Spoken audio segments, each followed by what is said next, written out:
Assalamualaikum warahmatullahi wabarakatuh. Alhamdulillahi rabbil alamin, wassalatu wassalamu ala asyrafil anbiya'i wal mursalin Sayyidina Muhammadin wa ala alihi wa sahbihi ajma'in, amma ba'du. Saudara-saudara, di malam ke-9 bulan Ramadan, kembali saya menyapa dari Fakultas Teknologi Industri Universitas Muslim Indonesia. Saudara-saudara yang dimuliakan Allah Subhanahu wa taala, seluruh ibadah yang Allah perintahkan kepada kita, kita harus menghadirkan zatnya, menghadirkan rohnya ibadah itu. Zatnya atau rohnya ibadah itu adalah bagaimana kita mengingat Allah Subhanahu wa taala. Maka mengingat Allah Subhanahu wa taala adalah puncaknya dari seluruh ibadah yang Allah perintahkan kepada kita.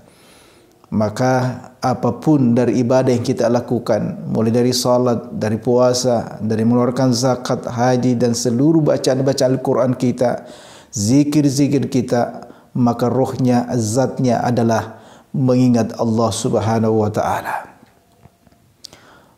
Dengan dasar inilah kita bisa melihat di mana Allah Subhanahu wa taala mengatakan, Innani anallah la ilaha illa ana fa'budni wa aqimis salata li dzikri. Sesungguhnya aku adalah Allah, la ilaha illa ana, tidak ada Tuhan selain saya. Fa'budni, maka sembahlah aku, wa aqimis salata li dzikri, dan laksanakanlah salat untuk mengingat aku. Dari ayat ini yang terakhir yang disebut oleh Allah adalah mengingat aku. Maka dari situlah kita pahami bahawa mengingat Allah Subhanahu wa taala adalah puncak dari seluruh perintah Allah Subhanahu wa taala. Fadhkuruni, ingatlah kalian aku, kata Allah Subhanahu wa taala. Nah, dalam mengingat Allah Subhanahu wa taala ini, kita disuruh untuk mengakui bahawa tidak ada Tuhan selain Dia. Dialah Allah Subhanahu wa taala. Bahawa tidak ada Tuhan selain Allah Subhanahu wa taala. Tidak ada yang mematikan dan menghidupkan, yang memberikan rezeki, yang membuat kita sakit dan sehat, yang menyelamatkan kita, kecuali Allah Subhanahu wa taala. Ki istihdaru azamatillah Subhanahu wa taala, menghadirkan kebesaran Allah, keagungan Allah Subhanahu wa taala dalam jiwa dan pikiran kita dimanapun kita berada.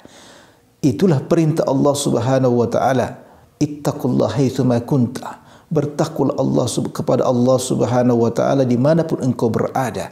Ingatlah Allah Subhanahu wa taala dimanapun engkau berada, sebagaimana Nabi sallallahu alaihi wasallam melakukannya. Kana Nabi sallallahu alaihi wasallam yadhkurullah ala kulli ahyani. Bahawa Nabi sallallahu alaihi wasallam itu selalu mengingat Allah Subhanahu wa taala dimanapun berada, kapanpun waktunya. Nah, di sinilah kita sebagai hamba Allah Subhanahu wa taala selalu mengutamakan namanya zikrullah, bagaimana menghadirkan azamatullah wa quwwatullah wa jabarutih. Bagaimana kita selalu menghadirkan kebesaran Allah Subhanahu wa taala dalam hidup kita, khususnya pada saat kita beribadah. Ada satu kaidah di mana ulama kita mengatakan al-fadilah al-muta'alliqa bi zatil ibadah muqaddamatun ala al-fadilah al-muta'alliqa biz zamani wal makan. Keutamaan sebuah zat ibadah harus diutamakan daripada keutamaan tempat dan waktu kita beribadah. Artinya adalah ketika kita berada dalam satu tempat yang utama dalam beribadah, seperti ketika kita berada di Mekah dan Madinah, di depan Ka'bah kita salatnya, itu adalah keutamaan-keutamaan kita beribadah, di mana tempat itu dimuliakan. Begitupun demikian namanya waktu kemuliaan kita beribadah, yaitu pada saat kita melaksanakan ibadah di bulan Ramadan, atau kita melaksanakan ibadah pada saat kita berada di padang Arafah. Jadi tempat dan waktunya dimuliakan oleh Allah Subhanahu wa taala. Tetapi dari semua itu yang harus kita utamakan adalah zatnya dan rohnya, yaitu bagaimana menghadirkan Allah, selalu mengingat Allah Subhanahu wa taala. Jangan sampai kita berada di satu tempat dan waktu yang mulia tetapi kita melupakan Allah Subhanahu wa taala. Yang kita ingat adalah dunia, kita lupakan Allah pada saat itu. Maka pada saat itulah waktu yang mulia, tempat yang mulia itu adalah sia-sia bagi kita. Nah, disinilah pentingnya kita sebagai mukmin, bahwa hakikat daripada ibadah itu bukan dari pakaian kita, bukan daripada bagaimana kita menampakkan diri kita kepada orang bahwa kita orang saleh, bukan pada saat kita berada di tempat-tempat mulia atau waktu-waktu yang mulia seperti bulan Ramadan ini, tetapi bagaimana kita menghadirkan Allah Subhanahu wa taala. Jiwa kita bergetar pada saat kita mengingat Allah, pada saat kita mengingat Allah Subhanahu wa taala. Nah, itulah sebabnya di dalam Al-Quran di mana Allah Subhanahu wa taala berfirman, ya ayyuhalladzina amanu dzkurullaha dzikran katsira. Wahai orang-orang beriman, ingatlah Allah sebanyak-banyaknya. Wasabbihuhu bukratan wa asila, dan bertasbihlah siang dan malam, pagi dan sore.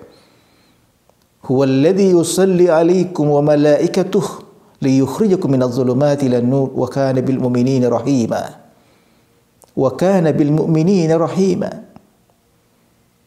Kalau kita ini memperbanyak zikir kita kepada Allah Subhanahu wa taala, memperbanyak ingatan kita kepada Allah Subhanahu wa taala, maka Allah akan menjanjikan satu hal yang luar biasa yang tidak kita sangka-sangka, yaitu huwallazi yusalli 'alaikum. Allah akan berselawat kepadamu.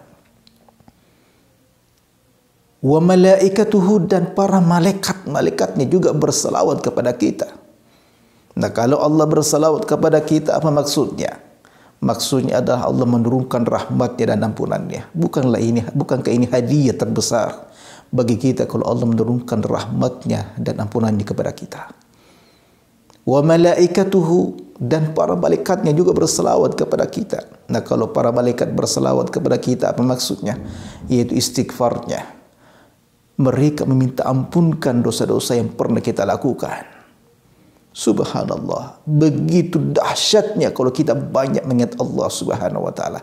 Belum selesai sampai di situ. Lanjutan ayat mengatakan, liyukhrijakum minadh-dhulumati ilan nur. Kalau engkau banyak mengingat Allah Subhanahu wa taala, maka Allah akan mengeluarkan engkau dari kehidupan gelap menuju kehidupan yang terang benderang. Artinya bahwa Allah akan menyelesaikan seluruh permasalahan hidup kita. Kalau memang di atas muka bumi ini kita banyak masalah, kegalauan menimpa kita, beribu-ribu macam masalah menimpa diri kita, jangan takut. Seluruh kehidupan kita berada dalam genggaman Allah Subhanahu wa taala. Tidak ada satu pun yang selesai masalah hidupnya kecuali izin Allah Subhanahu wa taala. Kuncinya adalah memperbanyak mengingat Allah Subhanahu wa taala. Liyukhrijakum minadh-dhulumati ilan nur, maka Allah akan mewujudkan kehidupan yang terang benderang dari hidup kita di dunia, lebih-lebih di akhirat nanti. Semoga ada manfaatnya. Wassalamualaikum warahmatullahi wabarakatuh.